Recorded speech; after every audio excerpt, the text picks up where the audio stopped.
Absolutely. Well, let's check in now with KRQE News 13 anchor Elizabeth Alvarez, who always gets in the game with the news headlines every morning. Hi, Elizabeth. Yeah, good morning, ladies. Happy Monday. Lots to talk about this Monday morning, so let's get right to it. This morning, the jury will start deliberating the fate of a former Albuquerque cop accused of murdering his wife. On Friday, Levi Chavez's defense attorneys and prosecutors made their final arguments to the jury. Chavez is facing first-degree murder charges, accused of killing his wife, Tara, with his police gun, then staging it to look like a suicide. The defense argues Tara killed herself, saying she was depressed because Levi was cheating and her marriage was falling apart. Well, we will be in court today and let you know when there is a verdict. Some people in and around the metro area remain without power this morning after a big storm causes problems. The storm hit the west side of Albuquerque pretty hard, knocking out power at one point to thousands of people. Drivers dealt with dark streetlights, flashing traffic signals, and flooded streets along Unsur after at least an inch of standing water blanketed the roads. Arroyos filled up quickly with all the water there. And authorities want to make sure that you stay safe in case it floods as it continues to rain this week. AFD is giving away sandbags to those living in Albuquerque. Property owners can use these sandbags to protect themselves from damage from dangerous flash flooding, like really what we saw in the South Valley more than a week ago. Of course, the most dangerous type of flooding can be found in the arroyos. We have several arroyos that run through parks in town, so they present opportunities for children to play in because they don't necessarily look that dangerous. But again, it only takes a very small amount of water moving through those systems for you to get swept away.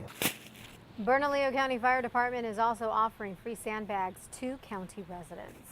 And speaking of all this rain, while it may be causing some headaches for PNM to restore power, it may be restoring some much-needed moisture to our lands.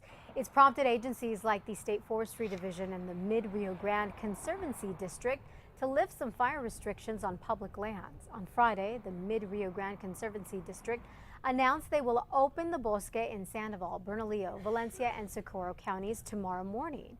The Bosque has been closed off to anyone wanting to go into the unimproved areas, basically restricting people to stay on the paved trails. The humidity's up, so that's created a better environment down in the Bosque, lowered the fire danger. So yeah, it's time to reopen. Now, Albuquerque Mayor R.J. Berry is expected to announce today how much of the Bosque and when the Bosque will reopen.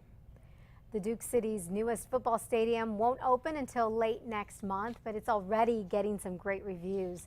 APS's leaders are telling the Albuquerque Journal that the new community stadium will easily be one of the premier places for pigskin and other events in the entire state. This is Sky News footage of the stadium on the west side near I-40 and 98th. It's going to seat 7,500 fans. It has state-of-the-art locker rooms and great views from the seats.